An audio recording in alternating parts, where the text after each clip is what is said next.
Clash of the Classics.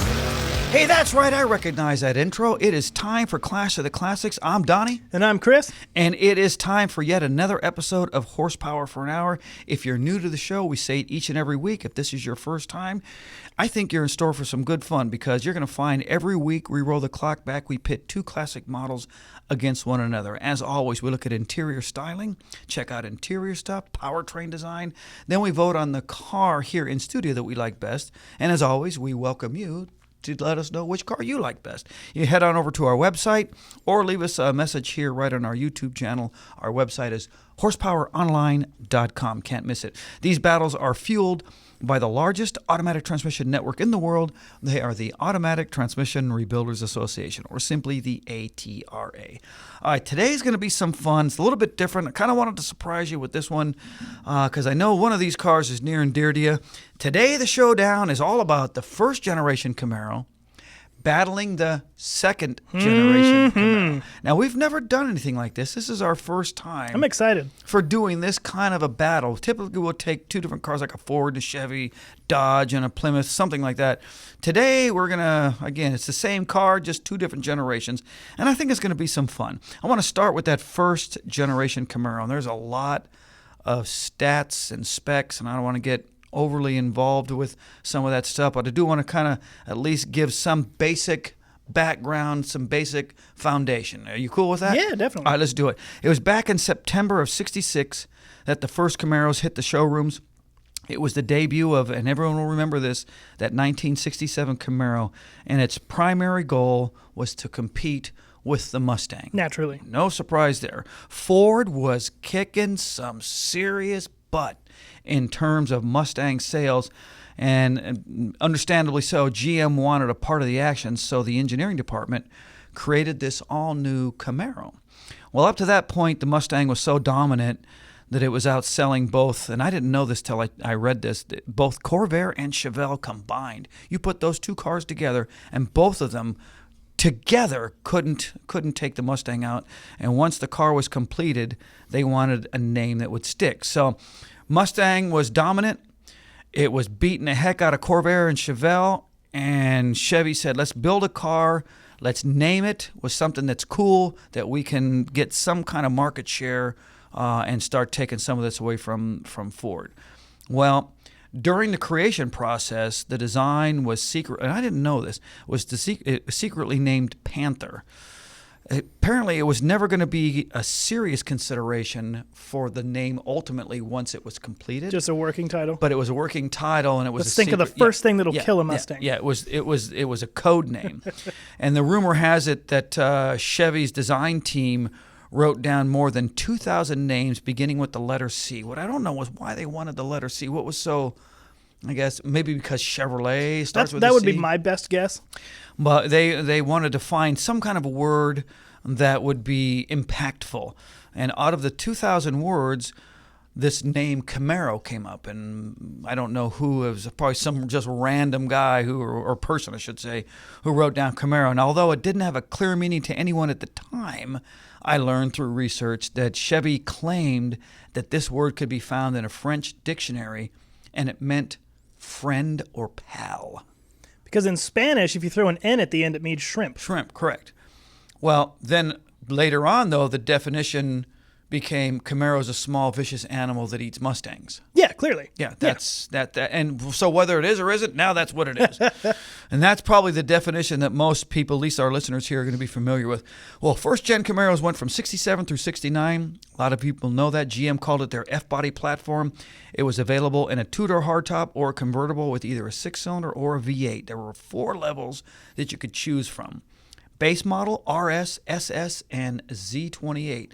And at the time, there were a lot of critics that were saying it was a waste of product resources to offer the car in so many multiple levels. But you got to remember, and we said this a moment ago, GM was dead set. They were intent on gaining ground on the Mustang. They wanted to blanket that whole personal car idea and felt like if there was a model that would appeal to every lifestyle, well, then they'd have a better shot at capturing the whole market. Makes sense to me. Yeah, solid And logic. Turns out they were right. Just check this out. 1967, they sold 220,906 Camaros. 1968, strap your seatbelt on, 235,140 Camaros. 1969, 243,085 units. So if we do the quick math on that, that's just under 700,000 Camaro, just Camaros, in a 36-month period. That's amazing. And it's a brand new car. And It's it's a not some like redesign the car that you know and love now looks better. Yeah, it's got no kind of history, so everybody's taking a chance. Good point. I hadn't thought of that. Here's another fun fact. Only 602 Z28s were sold in 1967. The Z28, a lot of you will know, is the race-ready version that you could buy in any showroom. That was the idea My behind favorite it. one. Definitely. And there were some variations, but essentially the Z28 build consisted of power front disc brakes, Muncie 4-speed transmission, 302 small block V8, kicking out about 360 horsepower. It was rated at 290 horsepower, but it was significantly underrated for insurance reasons, and we'll talk about that later.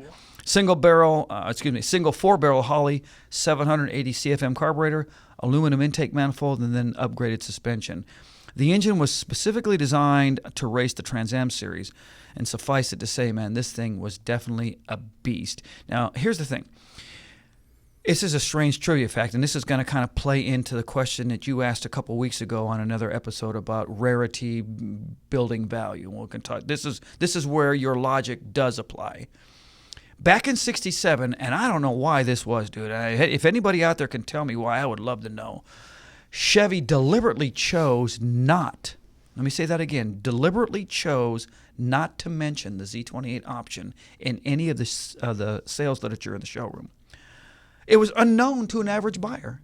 You had to have a salesperson who was knowledgeable about it to tell you, oh, Mr. Chris, I see that you like the SS. Hey, we've got an upgraded model called a Z28. Follow me into the secret room, and I will show you the exclusive Z28. So why would you want to build exclusivity into a car when you're trying to cover a market? In '68, it was different, but '67 was the first year, and was a deliberate move by Chevy not to advertise. So now here's how this kind of rolls over into your question from 2 or 3 weeks ago. The original MSRP of a 1967 Z28 Camaro was $2,930. Now, again, they only sold a little over 600 of these cars in 1967.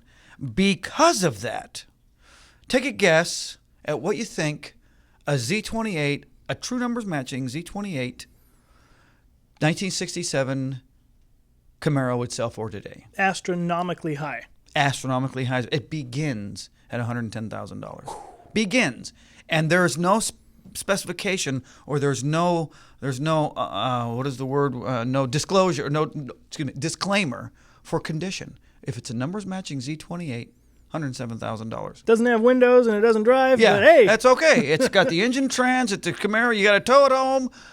That is amazing to me. So in this particular, and I want to just take just a second to address that, because you asked a couple weeks ago, does rarity necessarily build value? And my response to you then was, sometimes it does, other times it doesn't. Here is a situation where it certainly does. In 1969, Chevy sold about 20,000 Z28s. The build still consisted of that 302 small block Muncie 4-speed. The engine had lots of improvements, too many to get into here. Forged pistons, forged crankshaft. Suffice it to say, the engine was seriously improved, upgraded connecting rods. The interesting racing upgrade that I thought was kind of curious was the 12-bolt rear axle with 373s. No overdrive trans. So we got a car with 373s and a 1-to-1 transmission. Can you imagine trying to drive the freeway at that gear ratio? No. I'll tell you exactly what it would have been. At 60 miles an hour, you'd have been about 3,100 RPM. You wouldn't go very far. No, you're going to beat the snot out of the back of that bearing. I mean, that flywheel is just moving. So, but we digress. I want to get back to the basic first-gen build. It was an awesome answer to Ford's pony car. Many people consider the Camaro to be a superior build to the Mustang, citing that the subframe design alone is superior. Then there's others, and I'm sure you've heard this before. Still, people say they wouldn't even consider the Camaro, and that the Mustang reigns as champion. And those conversations will probably go on as long as there's car enthusiasts, especially as long as there's Ford and Chevy enthusiasts. But whether you like the Camaro or not, I think all would agree it was an amazing success. Definitely a worthy competitor to any car in its class. Fun fact on the resale value, I don't know if a lot of people know of a band called Metallica. Never heard of those guys. No, they're a small band. James Hetfield, rhythm guitar lead vocal, heavily featured his 67 Camaro in their music video I Disappear, which was 2001. Recently auctioned it off, went for $1 million. Oh, because million of the and change, yeah, but because it's his. Yeah, and it was featured in that video. It's cool. It's black. They did stunts with it. He actually drove it for the stunts going down San Francisco, and pretty cool. Yeah, in fact, one of the hot rod shops, I can't name it here on air, but one of the hot rod shops that does a lot of his custom work, we've talked with those guys many, many times, and they do a really nice job of fabricating. So I haven't seen that particular car, but I can only imagine, since it belonged to him, Yeah. Money's not an issue. And used in the video. I mean, you can show anybody, the Yeah. video's called I Disappear. You'd be like, that's my car that I spent a little over $1 million on. Yeah. Well, that certainly has prominence in that. But before we go any further, I want to talk about the largest automatic transmission network on the planet. They are the Automatic Transmission Rebuilders Association. The ATRA makes our Clash of Classics possible. No one knows transmissions better than ATRA. With a member network stretching from coast to coast, there is no better place to be when your car is experiencing transmission troubles than at an authorized ATRA service provider. Head on over to atra.com. There you're going to find a service provider member that's near you. All right, now let's look briefly at the second generation Camaro. It is still, even as we speak, the longest running generation of Camaro in history. At least 12 I can years, say, right? Up to this point, that's correct. Chevy produced it from 1970 through 1981. And at least for me, and I think you would agree, it's become my all-time favorite body style. There's a couple reasons for that. It was similar to the first gen in terms of the unibody, subframe design, but there it's kind of like where the similarities sort of end. In fact, we have one on our wall here in our studio. We got a 73, a 73, right? yeah. And in fact, we did the transmission in that. But it's right there that the similarities end in terms of the subframe and the unibody. The nickname for the second gen is called Super Hugger. GM engineers said it was more of a driver's car than the first gen because it wasn't a rush job, kind of like they did with the first gen. They had to hurry up and kind of get it out because they were trying to compete with Mustang. Well, when the second gen came, they had more time to sit back, spend some more time, a little more effort toward details and that sort of thing. And I tend to fully agree with the statement that the car is definitely a super hugger. Far more enjoyable to drive simply because it's designed far better. Weight distribution across the platform may not be perfect, but that wider stance kind of made it feel more stable. You personally owned one for a number of years. Driving the car, and you've driven the first designs with you and I've driven it many times. Between the two, ride quality, I don't think there's no comparison. No question. No, the 70s, the second gen was just an absolute joy to take, whether you be on the freeway or in the canyons or even just going through the annoying city streets. It was great. Yeah, it's like more of a pro touring kind of Trans Am kind of a feel. Not Pontiac Trans Am, but the Trans Am series. Just had that more. It just seemed like it was well thought out. It seemed like absolutely the first car. While just the only reason why I think the popularity is so heavy with the first design is because it was the first design. Yeah. But as far as the looks of it, and again, I'm looking right at one right now, right on the wall. That thing is just, I don't know how you couldn't like it. And we're going to talk about the interior because that's definitely my favorite, is the interior. But the powertrain in the 1970 is for the most part a carryover from 1969, with the exception of the six-cylinder engine option. Went from a 230 to a 250 cubic inch displacement. That started in 1970. Also new for 1970 SS model was the big block 396. That was rated at 350 horsepower, and the actual displacement, here's another oddity that Chevy decided to do deliberately. It was actually a 402, but for some reason they decided to remain with the 396 badging. It would just seem to me like 402, bigger is better, right? Well, yeah, it is interesting though. If you're going to go up and race someone, if you're going to enter into a class, like, oh, you're going to go up against another 396. It's like, I've got the 402. Yeah, but nobody's got to know about it. You just smoke them. Like, dude, what are you doing? Nah, I'm just, I'm better off the line than you are. But it's just funny when you have something that probably, in all likelihood, would end up, making your car seem better sales. They chose not to, and then the huge oddity that I found during this research for this Clash battle was not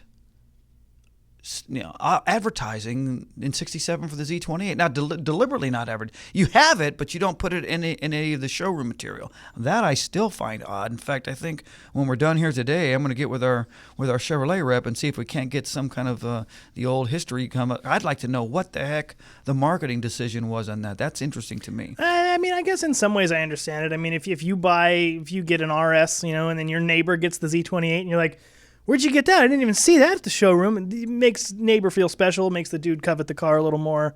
Okay. And then maybe next time you go, you're like, oh, next time I got to get the Z28. So it's a human behavior decision. Yeah, or unless they thought, hey, if people are disappointed in the RS, then it's like, okay, well, let me give the Z28 a try next time instead of jumping in the Mustang. Well, just like the first gen, you could get a base model, an RS, an SS, and a Z28 in the second generation. The Z28 featured a new engine option for 1970. It was the 360 horsepower LT1 V8. That was borrowed from the Corvette. There was also now an automatic transmission option available for the Z28. It was that big, beefy Turbo 400.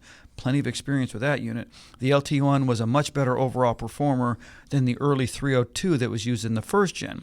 Far more reliable. Everyday usage was far better. The internal components of the engine, as you can well imagine, as time passed, we just get better at stuff. That's the way things usually work. There was much more quality in the newer stuff than there was in the first gen stuff. And there was an increase in low-end torque, even while using, and I thought this was interesting, a less radical cam. So we tamed the camshaft and still got better low-end torque. But that, again, a lot had to do with the intake manifold that was used, the combustion chamber that was built. As time passes, we learn stuff. So the 780 style Holley 4-barrel remained as it did with the first gen. And then the engine options available for the complete second generation series from 1970 through 1981, and there were, I think, 5 or 6, I think it looks like there were 6 of them. 229 V6, the 250 inline 6, the 305 V8, the 350 V8, and here's a cool thing, the big block 396 and the small block 400. So those were the engine options, and aside from the powertrain stuff, this is what I want to talk about a moment ago. I alluded to this 2 or 3 minutes ago. The interior is really, to me, made the difference. The instrument panel, at least was again, so cool. Yeah, it's far more sporty, far sleeker. Had that more of a cockpit fighter jet kind of thing. The instrumentation in the second gen continues to be my favorite of any model, regardless of make, model, or year. I mean, it doesn't. Any car out there, if someone were to say to you, okay, you build your car, I would take the second gen dashboard of any other car. I don't care if it's even a 2018, anything. Yeah. Second gen for sure. And then the dashboard again laid out, as we said a moment ago, more touring style design, and the car just seemed to be an upgrade in every way over the earlier models.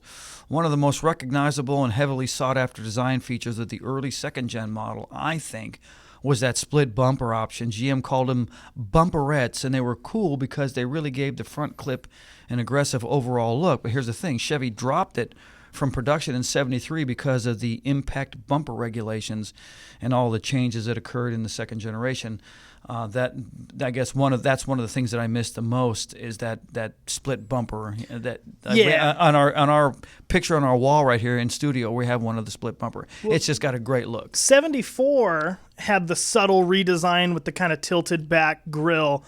And then they had the bumpers with the big impact strip rubber. The big aluminum. Which pretty much lasted through 77, and then it kind of went a little different in 78. But I can attest that bumper, I had a 77. I was sitting on the freeway, dead stop. I got rear-ended. Guy was going about 25 miles an hour in a 1999 Acura. Mm-hmm. Kind of pushed me forward a little bit. I grew up as a metalhead. I didn't really get whiplash, but his car accordioned. I mean, just whoop. So we do the thing. We pull over to the side. And I'm just looking at the damage of his car. I'm thinking, oh, this dude is screwed. So now, so naturally, I look to my car. Where's my damage? Anyone got a magnifying glass? There's no damage. Just, I mean, the tiniest little scratch in the impact rubber that I could have covered with my thumb. Really? That's it. Yeah, that thing was a tank. Unbelievable. Yeah, a good-looking car, and obviously survived well in an accident. Yeah. But we could go on all day about these two versions of early Camaros. There's so much to talk about, dude, and we didn't even have time today to touch on some of the strike-shortened stuff that happened back in 1972. I'd like to revisit this in the future. Because there is a little bit more exclusivity factors in the Z28, how it disappeared for a couple of years. Yes. Inexplicably. But we're just about out of time, so I got to ask you, which car do you, I think I already know the answer, which car do you like and why? No-brainer. It's the second gen. One gets near and dear. I used to own one, but it's, even if I wouldn't have, it's just cooler looking. It looks, that's one, like we said a couple weeks ago, it looks slow going still. This is the opposite. This thing looks like it's doing 100 miles an hour sitting in the driveway. So we got a two-way tie in studio. I really like the second gen Camaro for looks, especially the interior looks. That's where I really enjoyed that. But we need you to chime into our Facebook page or our website, horsepoweronline.com. Let us know which car you like and why. Today's Clash of the Classics, made possible by the largest automatic transmission network in the world. They are the Automatic Transmission Rebuilders Association, or simply the ATRA. With certified service providers all across America, check this out. It is easy. It is simple to find peace of mind when it comes to transmission service and repair. Next time your car is having transmission problems, head on over to atra.com to find an authorized service provider near you. See you next time, everyone.